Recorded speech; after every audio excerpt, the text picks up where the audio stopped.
Esas dos palabras, guárdalas. Ya vas a ver qué significan. Y rápido quiero ir al Evangelio de Lucas, capítulo 24, versículo 7. Según la NBI dice lo siguiente: el Hijo del Hombre tiene que ser entregado en manos de hombres pecadores y ser crucificado, pero al tercer día resucitará. Miren que hay una necesidad. Hay algo aquí que no es aleatorio, no es sin que haya un plan de antemano, sino que hay algo que necesita pasar.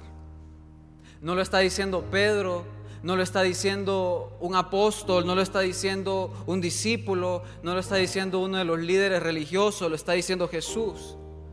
Dice, el Hijo del Hombre tiene que ser entregado. Tiene que ser entregado en manos de pecadores, tiene que ser crucificado, pero al tercer día va a resucitar. Está ese énfasis. Y saben, quiero que nos vayamos a Génesis, un versículo que te lo han leído, te lo han enseñado, de los que están aquí desde niños, los han leído. Y saben, hay algo que Dios nos está queriendo enseñar incluso desde el primer libro de la Biblia. Entonces dice Génesis 3, versículo 15, dice, pondré enemistad.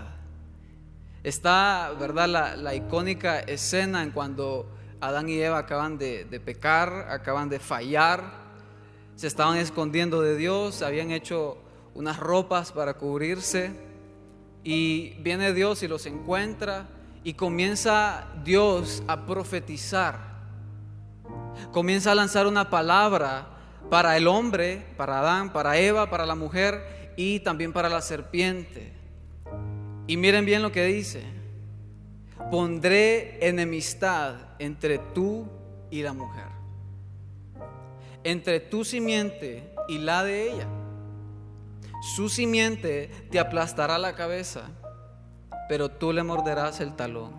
Los que le han prestado atención a Hans saben lo que significa la palabra simiente.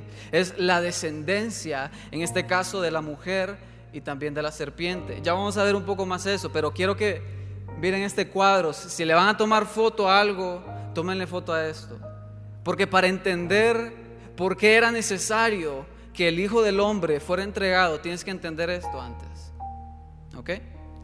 Dice, la serpiente, la simiente de la serpiente, o mejor dicho, la serpiente representa a Satanás, ese adversario, ese enemigo que nosotros tenemos, ese enemigo, ese personaje que desde el primer libro de la Biblia ha mostrado rebelión en contra de Dios. Por algo la palabra Satanás, que de hecho no es un nombre, es un título, significa el adversario, aquel que se opone. Y la simiente de la serpiente representa a los enemigos de Dios. Y si tú lees la Biblia, tú te vas a dar cuenta que todos nosotros, sin importar dónde nacimos, cuándo nacimos, sin importar nuestra raza, sin importar quiénes son nuestros padres, todos nacimos con una maldición y nacimos siendo enemigos de Dios.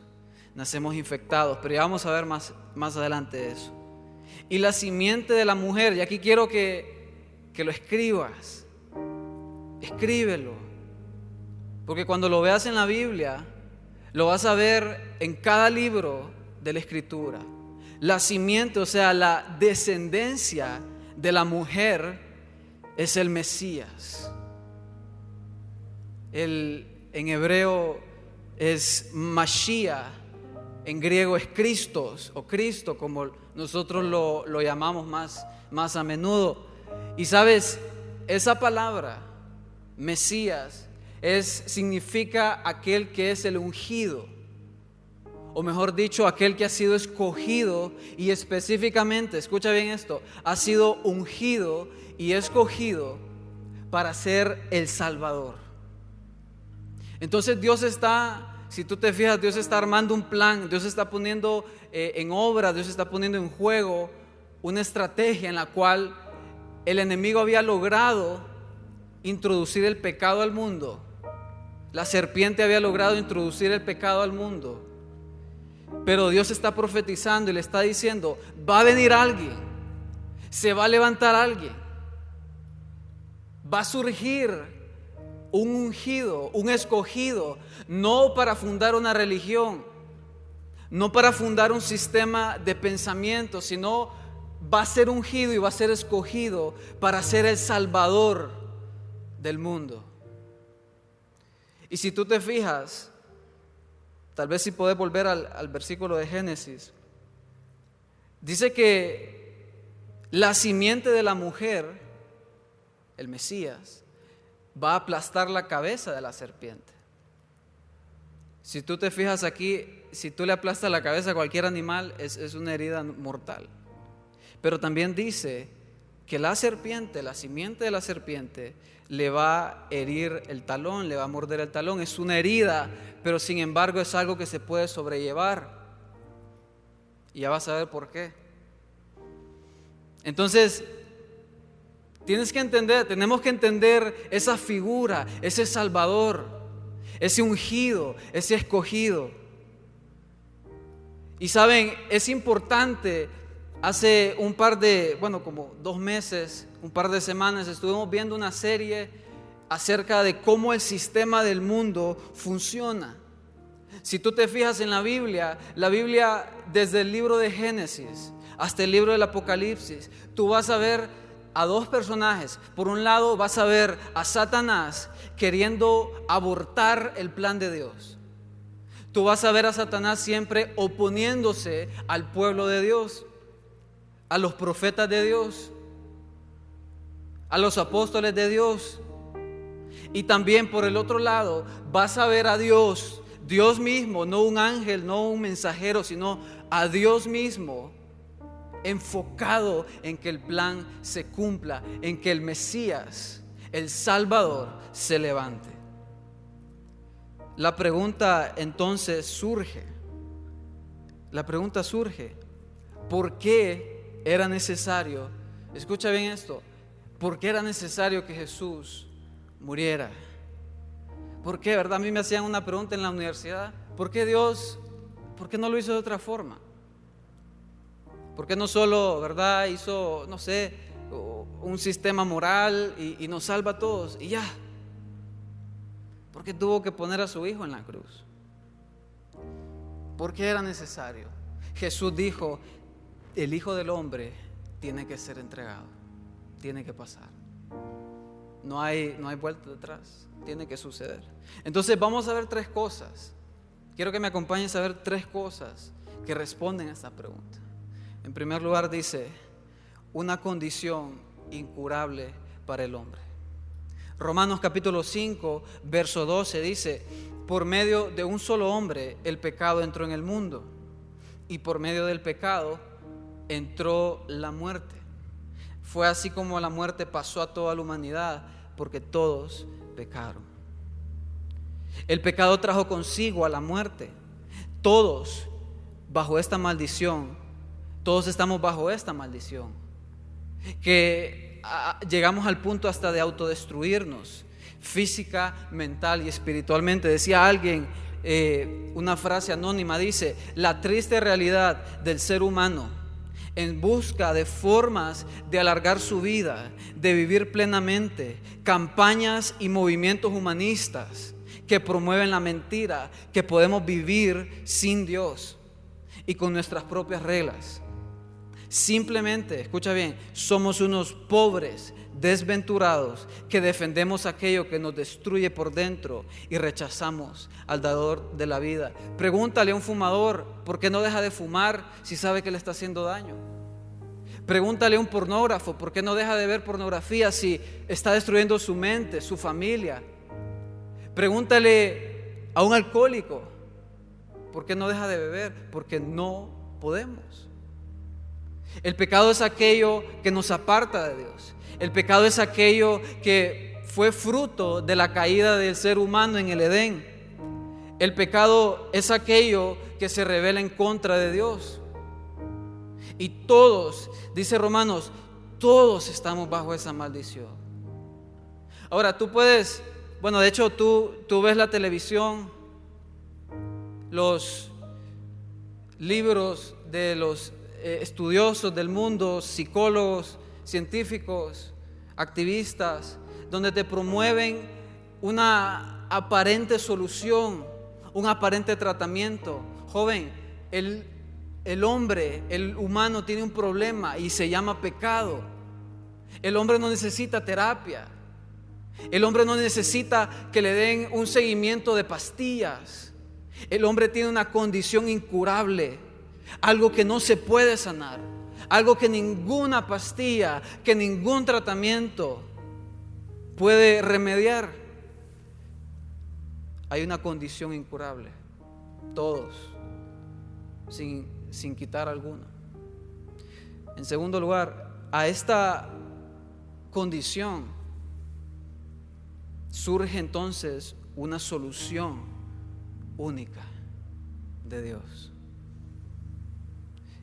Dice 2 Corintios capítulo 5 verso 21: al que no cometió pecado alguno, por nosotros Dios lo trató como un pecador, para que en él recibiéramos la justicia de Dios. Vamos a partir el versículo en 3 partes. Dice lo primero: al que no cometió pecado alguno. ¿Sabes? En los tiempos de Jesús, cuando un esclavo podía ser liberado, solamente se podía cuando alguien que era libre venía y pagaba el precio de ese esclavo y lo liberaba. Pero otro esclavo no puede librar a otro esclavo. Un esclavo no puede librar a otro. Y sabes, nosotros somos esclavos del pecado. Éramos esclavos del pecado. Por eso tenía que venir uno que fuera limpio, que fuera libre, alguien que no tuviera relación con el pecado, alguien que no, a pesar de ser tentado, a pesar de ser puesto a prueba, alguien que no cediera a eso. Tenía que venir alguien que estuviese desligado de esa maldición y de ese virus que todos nosotros, con el cual todos nosotros venimos. Dice también: por nosotros Dios escucha bien esto, Dios lo trató como un pecador. Sabes, hay algo interesante, no sé si hay algún que estudia, bueno, Chuy creo que estudia para ser abogado, pero cuando tú revisas la Biblia y tú empiezas a ver de qué forma podía Dios liberar a aquellos que eran esclavos, a nosotros, tú tienes que darte cuenta de algo, que no se trata solo de pagar una fianza, no se trata, ¿verdad?, de venir a hacer un par de cositas y ya. No, sino que el pecado, jóvenes, tiene que ser condenado. Dios es santo, ¿verdad? Lo hemos visto antes. Dios es santo. Dios no puede dejar el pecado sin ser condenado. No puede hacer eso. Entonces, el pecado tiene que ser condenado y el pecado tiene que ser castigado. Y todos nosotros merecemos ese castigo, merecemos esa condena. Entonces, por eso es que Dios no solo envía a alguien que está limpio, no solo envía a alguien que está libre de eso, sino que también considera y trata a ese que viene, a ese Mesías, a ese ungido, a ese Salvador, lo trata como alguien que fuera un pecador. No porque Jesús pecó, sino porque tenía que ser condenado el pecado, tiene que ser pagado. Y en tercer lugar, en este mismo versículo, dice: para que recibiéramos en él la justicia de Dios. En el mismo versículo. Lo interesante es que alguien me preguntaba la vez pasada: ¿entonces nosotros somos inocentes? No. Tal vez si volvemos al versículo anterior, nosotros no somos inocentes, nosotros somos justos. ¿Sabes por qué? Porque el inocente nunca ha sido puesto a prueba. Adán y Eva eran inocentes antes de caer, pero no eran justos, porque el justo es aquel que es puesto a prueba y sale victorioso. Entonces viene este ungido, viene este Mesías, viene este Salvador, se pone en nuestro lugar, Dios lo trata como un pecador y además su justicia es atribuida a mí. Sus buenas obras, su éxito, sus logros, su triunfo es mío ahora. Es para mí también. Y ahora sí, en el punto 3 dice: ¿por qué era necesario? ¿Por qué Jesús tenía que ir a la cruz? ¿Por qué no podía ser de otra forma? ¿Por qué Dios no pudo idear otro plan? ¿Por qué? Dice lo tercero: para dar su vida y ganar la nuestra. Marcos 10:45 dice: porque ni aún el Hijo del Hombre vino para que le sirvan, sino para servir y para dar su vida en rescate por muchos. ¿Sabes? Jesús nació en Belén, en un establo, alrededor de animales. No sé qué había ahí de suciedad. Tú te puedes imaginar lo que había. Con una familia pobre, su mamá alrededor de 16 años, su padre un carpintero, una de las profesiones que más se despreciaban. Jesús vivió una vida humilde, Jesús vivió una vida ponderada, Jesús vivió una vida en la cual Él no destacaba. Él tenía un propósito único y directo. Su vida no debía centrarse en sí mismo, sus deseos, en sus deseos o en sus placeres o en sus propios planes. Sabes, tú y yo tenemos planes, tenemos metas, estamos estudiando, por lo menos, ¿verdad? O nos hemos graduado, quizás estás trabajando, estás ahorrando, tienes metas, quizás te vas a casar, vas a tener familia, vas a tener todas esas cosas. Pero tú vas a ver que para Jesús no había eso. Isaías 53:3 dice: despreciado y rechazado por los hombres. El creador del mundo, rechazado por los hombres, varón de dolores, hecho, escucha bien esto, hecho para el sufrimiento. Tú fuiste hecho para tener un propósito. Tú fuiste hecho para tener un futuro con Dios. Tú fuiste hecho para cumplir con algo, con una idea de Dios. ¿Sabes? Jesús fue hecho para el sufrimiento. Todos evitaban mirarlo. Fue despreciado y no lo estimamos. Según el estándar del mundo, Jesús fue todo lo que el mundo nunca desearía ser. Su vida era un ir y venir, sin dónde dormir siquiera. Una vez alguien se le acercó y le dijo: maestro, quiero seguirte. ¿Sabes algo? Ni siquiera tengo dónde recostar mi cabeza. Muchos solo lo querían para aprovecharse de él, de su poder, para hacer milagros. Rechazado por sus hermanos se burlaban de él. Su madre hasta cierto punto no lo acompañó. Abandonado por sus amigos más cercanos, uno de ellos lo traicionó, otro lo negó, lo abofetearon y le escupieron al rostro. Sabes, Jesús no vino a poseer tierras, Jesús no vino a tener una carrera, Jesús no vino a hacerse de su reino, ¿verdad? De su ciudad, de sus cosas, de sus planes, de sus ideales. Jesús no vino a hacerse famoso. Siempre que hacía un milagro le decía: no vayas a contarlo, dale la gloria al Señor. Él no vino a hacer esas cosas. No vino a hacerse de renombre. No vino a tener empresas. No vino a tener familia. Jóvenes, Jesús vino a una sola cosa: subirse a esa cruz. Dejar que los romanos clavaran sus manos. Dejar que le pusieran una corona. Dejar que lo desnudaran, que lo latigaran, que lo humillaran. Jesús vino a eso. Jesús vino a subirse a esa cruz por ti, por tus pecados, por mis pecados, por tus errores, por mis errores, porque estás enfermo, porque estoy enfermo. El sano vino por nosotros. Y por eso ahora, dice Primera de Pedro, y tal vez si me acompaña la banda, Él mismo en su cuerpo llevó al madero nuestros pecados para que muramos al pecado. Chicos, si no me han prestado atención, préstenme atención ahorita. Yo no sé cómo vienes hoy. Yo no sé cómo ha sido tu vida. No sé si venís de andar en feria en el mundo. No sé. Pero tú puedes vivir para Dios. Tú puedes tomar lo que Jesús compró. Tú puedes tomar lo que Jesús hizo. Tú puedes tomar lo que Jesús ganó.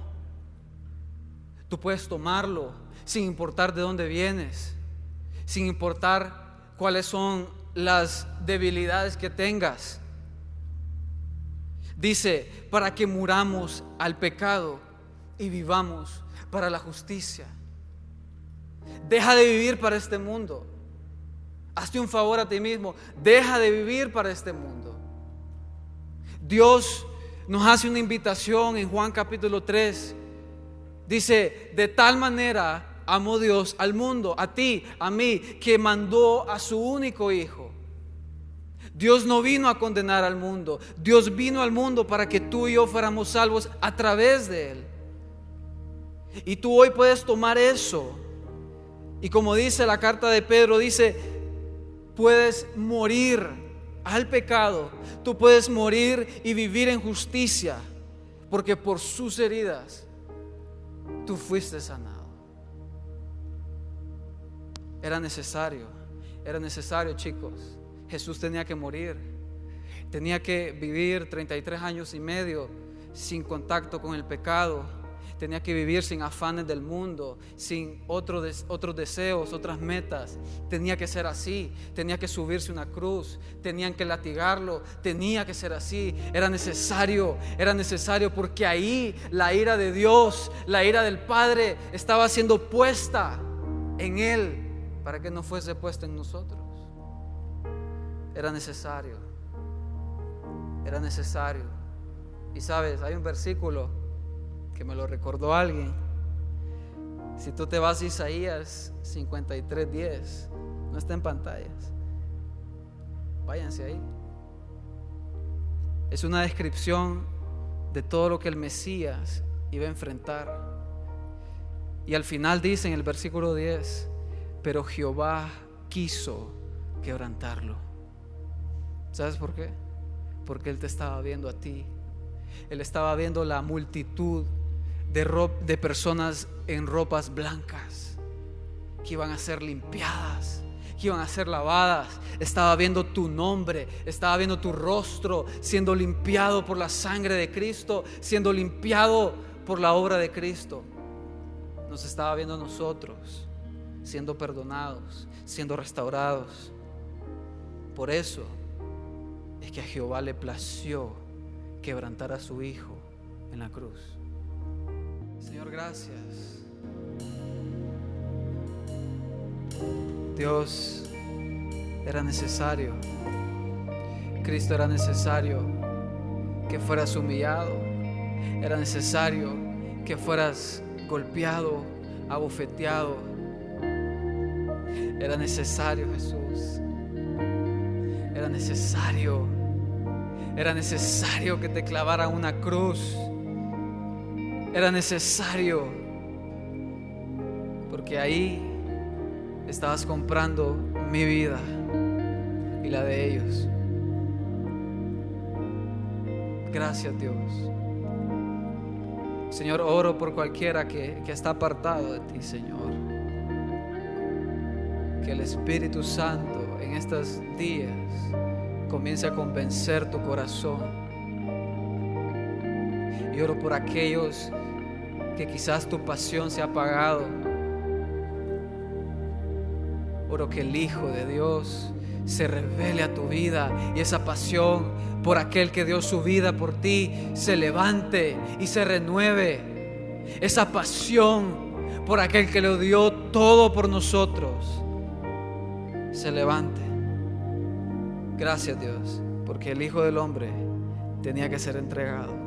en manos de pecadores y ser crucificado para resucitar al tercer día y darnos eterna redención y salvación. Gracias, Cristo. Damos gloria a tu nombre, Señor.